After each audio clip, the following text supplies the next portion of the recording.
बिस्मिल्लाहिर्रहमानिर्रहीम। अच्छा यार, काफ़ी बच्चे जो है ना वो रिक्वेस्ट कर रहे थे आफ्टर कॉस्टिंग कि यार आप ऑडिट के ऊपर भी बात करें।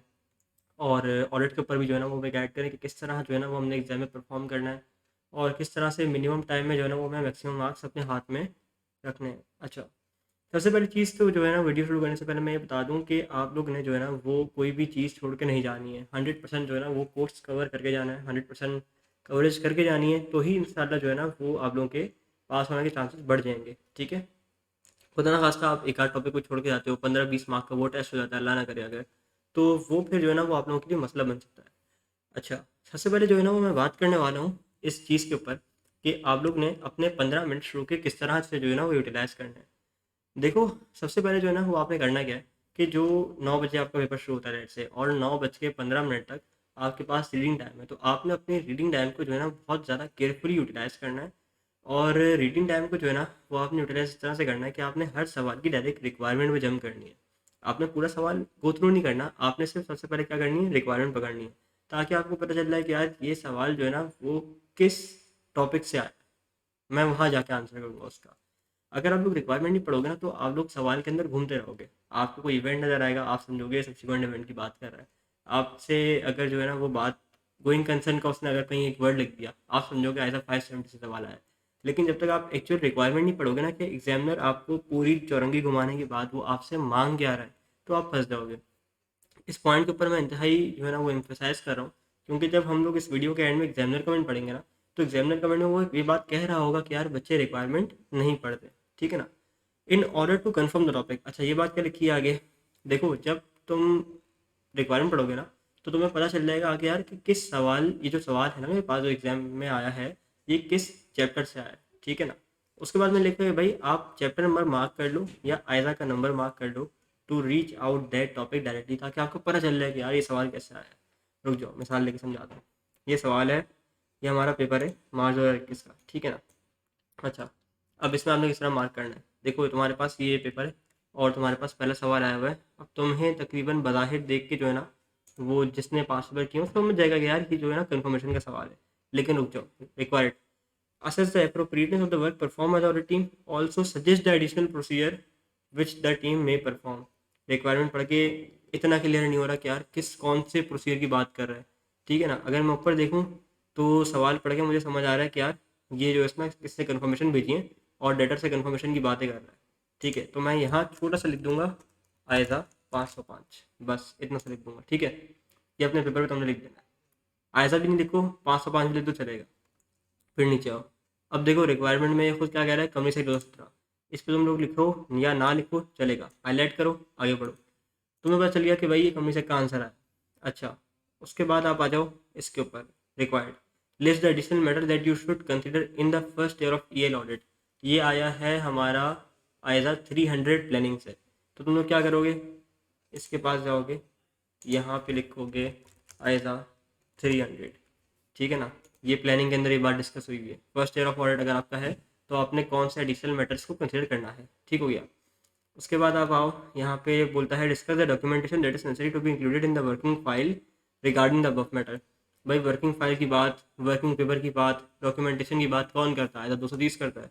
तो आपने क्या करना है, यहाँ पे यहाँ लिख देना है आयसा 230। ठीक है ना, बस ये लिखो और आगे बढ़ जाओ। अब देखो कितनी जल्दी जल्दी काम हो रहा है, शुरू के 2 से ढाई मिनट लगे होंगे, हमने 2 सवाल कर लिए। फिर आओ, अब बोलता है कि इसने सिनेरियो दिया है और बोलता है कि एवेल्यूएट करो और बताओ कि कौन से प्रोसीजर्स। अब प्रोसीजर तो 10 जगह आते हैं, प्रोसीजर सब्सिक्वेंट इवेंट में भी आते हैं, प्रोसीजर जो है ना वो कंफर्मेशन के भी होते हैं, प्रोसीजर जो है ना वो आपके गोइंग कंसर्न के भी होते हैं, पढ़ते हैं। अच्छा, ये बोलता है क्या कि during the audit of data limit, audit senior ने नोटिस किया है कि जो एक फ्लोर खाली पड़ा हुआ था जिसमें उसका बिजनेस नहीं चल रहा था, तो वो उसने किसी को रेंट पे दे दिया था। और जब इंक्वायरी की तो पता चला कि डायरेक्टर की बेटी को दिया हुआ है 6 महीने के लिए उसका अपना ऑनलाइन कारोबार चलाने के लिए, और से हम कोई रेंट चार्ज नहीं कर रहे। अच्छा, ये किस टॉपिक से सवाल आया है, ये हमारा सवाल आया है रिलेटेड पार्टी से। ठीक है ना, आयजा 5, कौन सी थी रिलेटेड पार्टी की, 550, 550 से, हाँ ठीक है, आयजा 550 से आया ये सवाल हमारे पास, आयजा 550 से आया। तो मैंने यहाँ लिख दिया यहाँ पे रिलेट पार्टी। अब रिलेटेड पार्टी में भी कौन से प्रोसीजर लिखने आगे डिस्कस करता हूँ। तुमने एज अ मार्क कर लिया, उसके बाद हमारे पास आ जाओ, यहाँ पे बोलता है भाई वीकनेस इंटरनल कंट्रोल सिस्टम। तुमने लिखने की जरूरत ही नहीं, तुमने बोला भाई वीकनेस आइडेंटिफाई करनी है इंटरनल कंट्रोल सिस्टम से, मतलब कि ये इंटरनल कंट्रोल से सवाल आया मेरे पास। फिर तुम आओ नीचे, तुमने देखा भाई फ्रॉड रिस्क फैक्टर्स आया, तो 240 से सवाल आया। फ्रॉड का नाम आ गया 240, तुम ऐसे ही समझ जाओगे, लेकिन फिर भी लिखना चाहो तो तुमने यहाँ पे क्या करा, लिख दिया एज अ 240। ठीक है, ये लिखा, आगे बढ़ गए। फिर आओ, ये भी आया 240 से सवाल आया है। एक ही बात, एक काम करता हूँ, उसको मैं उठा के यहाँ लिख देता हूँ। ठीक है ना, ये दोनों के साथ है। फिर आप आ जाओ, ये आपसे कहता है कि भाई आप प्रोसीजर्स बताओ। प्रोसीजर्स तो वही सब्सटेंटिव प्रोसीजर जो हमने पढ़े हैं वही वाले एप्लीकेबल हो रहे होंगे। उसके बाद कहता है कि डिस्कस करो with reasons the implications on audit report. इसका मतलब ये हमारे पास ऑडिट रिपोर्ट से आया है। तो ऑडिट रिपोर्ट में हमारे पास कितने स्टैंडर्ड टेस्ट होते हैं, 700, 701, 705, 706। अब जिस भी स्टैंडर्ड से आया, नाम याद हो तो लिख दो, नहीं याद है यहाँ लिख दो ऑडिट रिपोर्ट। ठीक है ना, यहाँ लिख दो आप सब अपना सब्सटेंटिव प्लस ऑडिट रिपोर्ट। ठीक है ना, बस ये लिख दिया आपने और आप आगे बढ़ गए।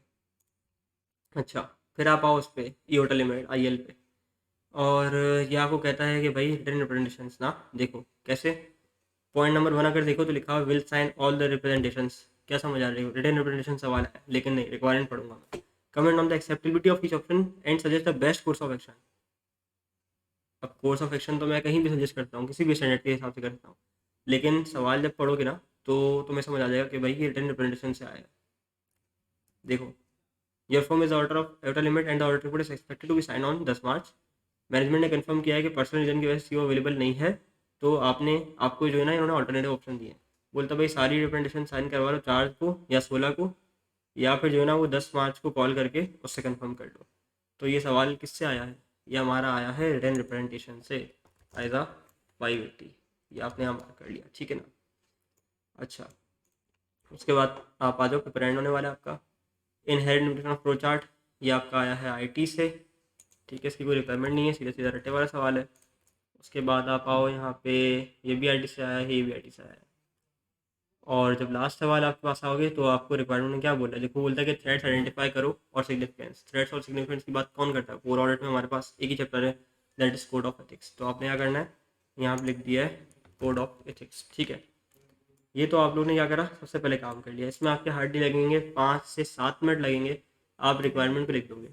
जब लिख दोगे ना तो तुम्हें चल जाएगा भाई, तुम्हारे पेपर में अगर 100% कोर्स है तो उसने स्लेट से 60 to 65% टेस्ट किया है। तो अब 60 to 65% के अंदर रह के सोचोगे, जो टेस्ट नहीं हुआ उस पर दिमाग जाएगा ही नहीं।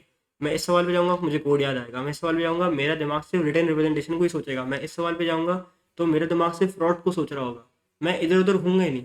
ठीक है ना, फिर मैं सवाल पढ़ने पर आऊँगा, हाँ भाई अब क्या बात कर रहे हैं, अब देखते हैं। ठीक है ना, moving on to my next point. हमने पहली बात कर ली, दूसरी बात कर ली। ठीक है ना।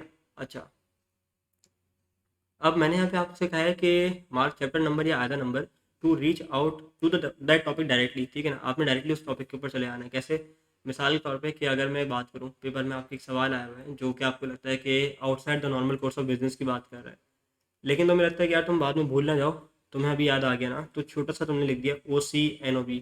ठीक है ना, outside normal course of business, ONCOB जो भी है वो आपने लिख लिया, मार्क कर लिया, ताकि आपका दिमाग क्या करेगा, सिर्फ डायरेक्टली उस जगह को जाके सोचेगा। ठीक है, एक और जो है ना वो बड़ा इम्पॉर्टेंट, चलो खैर इसके ऊपर आगे डिस्कस करता हूँ। अच्छा, अब हमने क्या करा, हम आगे बढ़ते हैं। हम यहाँ पे मैंने लिखा हुआ है कि प्लान स्टार्ट के 5 से 6 क्वेश्चन प्लान कर लो जो तुम अटैम्प्ट कर रहे होगे पहले। ठीक है, कैसे मार्किंग करनी है, 1 2 3 4 5 6। आओ देखते हैं, डेमो देखते हैं। देखो, सबसे अच्छा सवाल जो है ना वो, मैं मिसाल के तौर पे मुझे आता है ये वाला क्वेश्चन नंबर 2, मुझे अच्छे से आता है, 5 4 9 10 11 12। ये 12 नंबर के सवाल हैं, ये मुझे सबसे अच्छे आते हैं। तो मैं यहाँ क्या करूँगा, मैं यहाँ जाके लिख दूंगा 1। ठीक है, उसके बाद मैं जाऊँगा तो मैं देखूँगा कि यार ये वाला सवाल मुझे रट्टे वाला अच्छे से आता है, इसमें प्रोसीड लिखना है। मैंने यहाँ पे लिख दिया 2, मैं आगे बढ़ गया। फिर मैंने देखा यार कि मुझे फ्रॉड बहुत अच्छे से आता है, फ्रॉड ही है ना ये, हाँ फ्रॉड है, मैंने यहाँ पे लिख दिया 3। ठीक है, एंड सो ऑन, मैं आगे बढ़ता चला गया। मैंने स्टार्ट के 5 से 6 क्वेश्चन प्लान कर लिए। ठीक है, ये मैंने क्या करा, यहाँ पे मैंने 4 लिख दिया। अच्छा, अब आओ, अब बोलता है भाई अंडरलाइन करो, हाईलाइट करो इंपॉर्टेंट वर्ड्स, कोई डेट गिवन है, कोई इवेंट है, उसको अंडरलाइन कर लो, ताकि सवाल पढ़ने में जो है ना वो तुम्हें आसानी हो जाए। कैसे अंडरलाइन करते हैं, कैसे हाईलाइट करते हैं, और उसमें देख लेते हैं। अच्छा, ये वाला सवाल का है, देखो। ये कहता है कि during the audit of total limit, audit senior ने नोटिस किया है कि एक फ्लोर ऑफिस बिल्डिंग का a business other than that of TL was being run. बोलता है भाई जो टाइटल लिमिट का नॉर्मल कोर्स ऑफ बिजनेस है ना, इसके अलावा एक बिजनेस चल रहा था। मैं एज्यूम करता हूँ कि टाइटल लिमिट जो है ना वो फर्नीचर खरीदती बेचती है, इसका फर्नीचर का ट्रेडिंग बिजनेस है। तो वो उसके अलावा कोई और काम हो रहा था, लेट से फर्नीचर नहीं बिक रहा था, वहाँ पे जो है ना वो कोई कॉल सेंटर खुला हुआ है, ठीक है ना। अच्छा, जब मैंने पता करा तो पता चला कि फ्लोर दिया हुआ है डॉटर ऑफ अ डायरेक्टर। अब देखो, हाईलाइट करूंगा डॉटर ऑफ अ डायरेक्टर को, ये कौन हुई, ये रिलेट पार्टी हुई मेरी, ठीक है। For 6 months to run, for running हर online business, no rent is being charge. अब देखो, no rent is being charge, यहाँ पे तुम्हारा जो है ना स्केप्टिकल दिमाग जागना चाहिए कि तुम मुझसे रेंट क्यों नहीं ले रहे हो। अच्छा, as it has been vacant floor and carries no marginal cost to TL. और बोलता है भाई कि वैकेंट ही है, वैसे ही कोई खर्चा नहीं आ रहा, चलो मैंने किसी को दे दिया, गरीब का भला हो जाएगा। तो अब तुम्हारे दिमाग में क्या है, क्या डॉटर ऑफ द डायरेक्टर है तो रिलेट पार्टी बनी मेरी, ठीक है। और दूसरी चीज़ ये कि मैं से रेंट चार्ज नहीं कर रहा। अगर मैंने किसी और को दिया होता, इंडिपेंडेंट बंदे को, तो मैं रेंट चार्ज करता, ठीक है। तो वो क्या होता मेरा, आर्म्स लेंथ ट्रांजेक्शन होती। लेकिन यहाँ मैं लेंथ बोल रहा हूँ, रेंट चार्ज नहीं कर रहा, तो ये क्या है, नॉट एन आर्म्स लेंथ है। तो वो वाले प्रोसीजर तुम्हें याद आ गए। तो जब इंपॉर्टेंट चीज़ें हाईलाइट करोगे तो तुम्हारा दिमाग खुद ही उधर चला जाएगा कि यार बात कहाँ क्या करनी है, किसकी करनी है, कौन सा टॉपिक उठ कर आया मेरे एग्जाम में, ठीक है ना। अच्छा, इसके बाद जो है ना वो कोई और सिनेरियो पढ़ लेते हैं, देख लेते हैं। अच्छा, ओके, देखो अंडरलाइन किस तरह कर सकते हैं इसमें। बोलता है कि भाई आप पार्टनर हो एक फर्म में, और ये इंडिपेंडेंट मैटर आपके सामने आए हैं। ईयर एंड आपका क्या है, 31 जनवरी 2021, ये आपके लिए अहम बात है ताकि आप प्रोसीजर्स उसके अकॉर्डिंगली लिख सको। बोलता है भाई इन्वेंट्री 26 मिलियन की, इन्वेंट्री की वैल्यू आपके लिए इंपॉर्टेंट चीज़ है। परचेज कब की थी, आपने डेट ऑफ परचेज हाईलाइट कर ली, ठीक है। फिर बोलता है कि भाई इम्पोजिशन लग गई है, इम्पोर्ट रिस्ट्रिक्शन हो गई है, मतलब कि अब मेरी अब मैं इम्पोर्ट नहीं करता फॉरेन कंट्री से। तो कस्टमर ने जो है ना वो ऑर्डर कैंसिल कर दिया है 28 जनवरी को, ये मेरे लिए अहम डेट हो गई। और पीबीटी मेरे लिए एक अहम फिगर हो गई। तो मैंने क्या करा, चार पांच चीज़ें मोटी मोटी हाईलाइट कर ली। अब मैं इसी को देखूंगा कि यार ईयर एंड 31 जनवरी है, ठीक है ना। 1 जनवरी को इन्वेंट्री खरीदी, 31 जनवरी जो है ना वो मेरा क्या है, ईयर एंड। अच्छा, और इसके अलावा मैं देख लूँगा कि भाई कि कस्टमर ने ऑर्डर कब कैंसिल किया है, ईयर एंड से 2 से 3 दिन पहले। और पीबीटी क्या है, 130 मिलियन, अकॉर्डिंगली सिचुएशन को डील कर लेंगे, ठीक है ना। ओके, अब आओ, if possible add any code word of the topic. वही जैसे मैंने तुम्हें बताया कि यहाँ पे अगर हम टाइटल लिमिट वाला सवाल देखें, तो ये ट्रांजेक्शन जो है ना वो मुझे लगती है outside the normal course of business, ठीक है ना। कि outside the normal course of business, sorry, हमने कौन सी ट्रांजेक्शन की हमारी, नॉट एन आर्म्स लेंथ। तो हमने क्या करा भाई, आर्म्स लेंथ पे ट्रांजेक्शन नहीं है, तो उसके लिए कौन से प्रोसीजर्स हैं वो लिख दिए। ओके, अब आ जाओ, attempt first cramming based questions which carries almost 25-30 marks in every paper. ठीक है ना, देखो कुछ बहुत आसान आसान रट्टे वाले सवाल आए होंगे, आपको उसको सबसे पहले अटैम्प्ट करना है। रट्टे वाले सवाल हर पेपर में मार्क्स गेन करने के लिए बहुत ज़्यादा जो है ना वो फ़ायदा देते हैं। कैसे, देखो एग्जाम हॉल से पहले ना बच्चे क्या कर रहे होते हैं, ज़्यादातर रट्टा मार के जा रहे होते हैं, चीज़ों को घुमा रहे होते हैं, याद कर रहे होते हैं। मुझे भी याद है कि जब मैं गया था ना अपने पेपर में, जो स्प्रिंग 21 का पेपर में दिखा रहा था अभी, तो इस बिल्कुल एग्जाम हॉल से एंटर होने से 5 मिनट पहले मैं एक सवाल का रट्टा मार रहा था, और वो था प्लानिंग का सवाल, ठीक है ना। प्लानिंग का सवाल था एडिशनल मैटर्स का, और वही पेपर में आ गया था, ठीक है ना।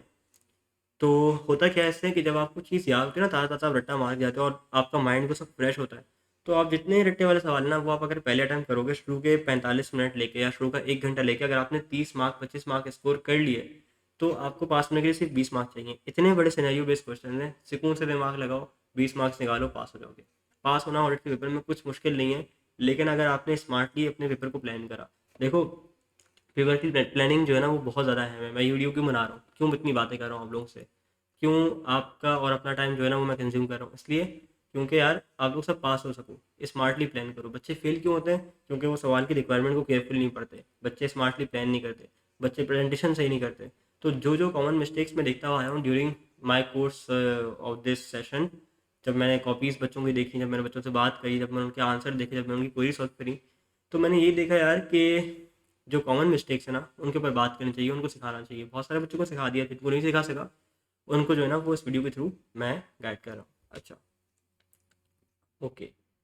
अब आप आओ अटेम्प्टिंग द केस स्टडीज। देखो यार, एक कॉमन मिस्टेक जो है ना वो बच्चे ये करते हैं पेपर के अंदर कि वो केस स्टडी अटेम्प्ट करते वक्त ना एक ही पैराग्राफ में, सिंगल पैराग्राफ में पूरा आंसर लिखते हैं। जैसे कोई रिपोर्ट का जो है ना वो उसने केस दिया कि एक मिस स्टेटमेंट आइडेंटिफाई करिए आपकी ऑडिट टीम ने, अब आप बताओ कि क्या करना चाहिए। और वो जो है ना वो क्लाइंट डिस्क्लोजर नहीं दे रहा, मिस स्टेटमेंट थी डिस्क्लोजर ना देने वाली, तो अब आप क्या करोगे? उसने जो है ना वो सबसे पहले लाइन में लिखा कि यार हमारा ओपिनियन जो है ना वो मॉडिफाई होगा, और जो है ना वो सबसे आखिरी उसने बात कही कि हम क्लाइंट से बोलेंगे कि भाई डिस्क्लोजर आप अपनी सही कर लो। और सारी बातें एक पैराग्राफ में लिखी हुई थी। मुझे बताओ कितना है फेदर आंसर लिखा है। पहले बोला कि भाई हमारा ओपिनियन मॉडिफाई होगा, सबसे आखिर में लिखा हुआ कि हम क्लाइंट से बात करेंगे, और बीच में जो है ना वो कहानी लिखी हुई है।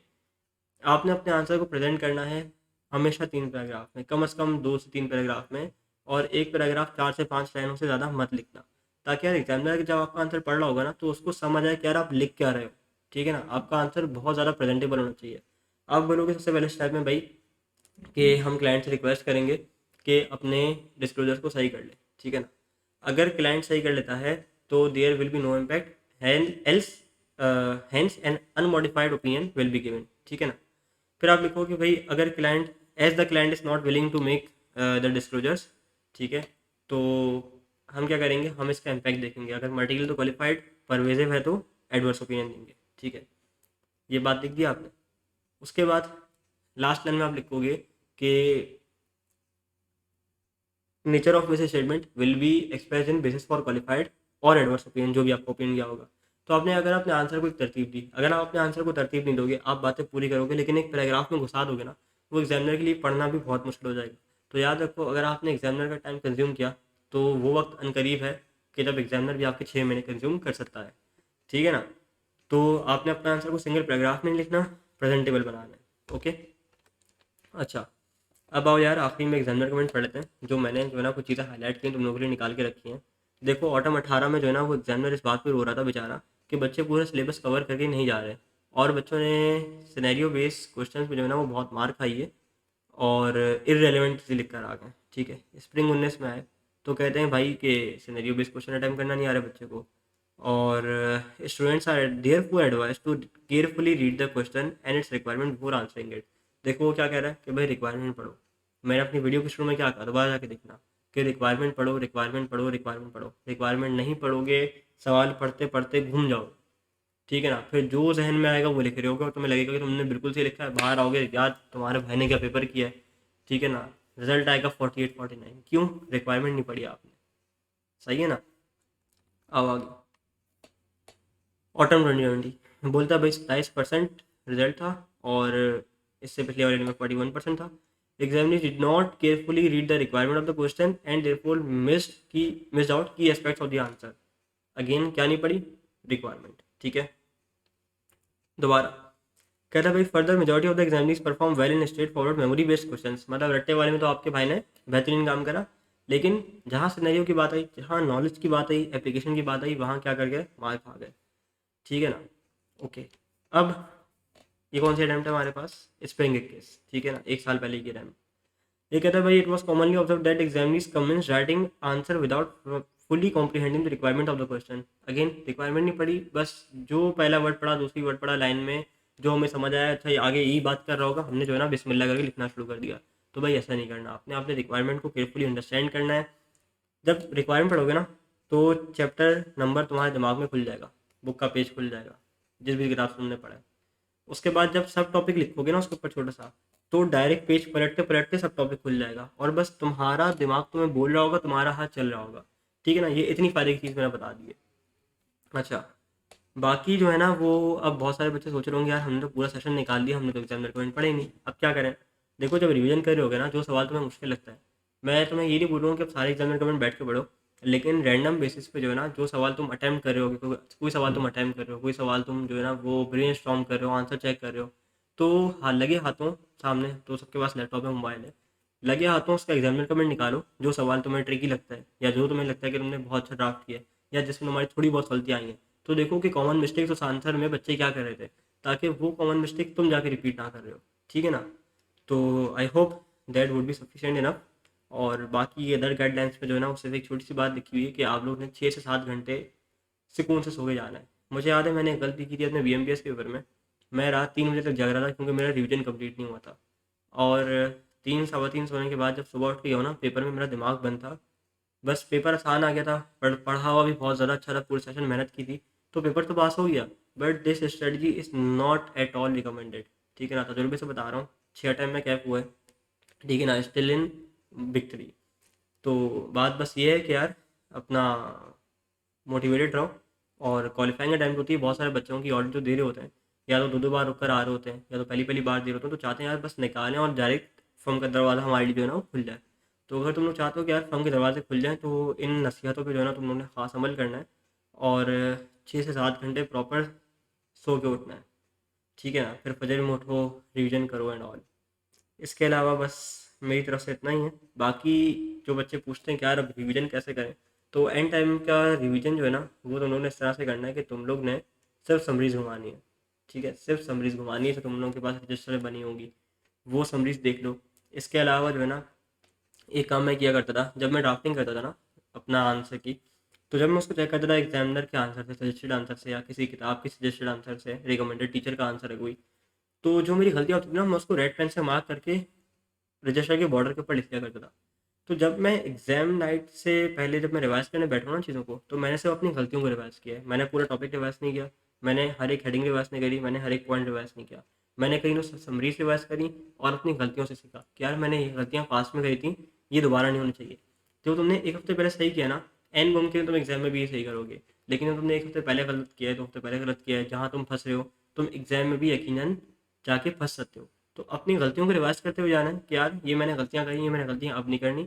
और पूरा तुमने क्या करना है, अपना समरी रिवाइज करनी है। ओके।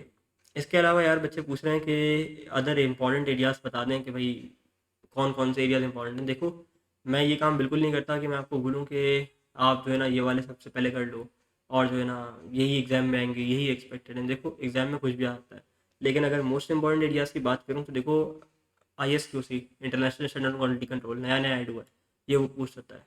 ठीक है? इसके अलावा आप आओ कोड ऑफ एथिक्स पे, कोड ऑफ एथिक्स आएगा। फिर आप आओ हमारे पास रिपोर्ट, आया था 570, इसके साथ कर लेना क्योंकि गोइंग कंसर्न में काफ़ी टाइम से सवाल नहीं आया।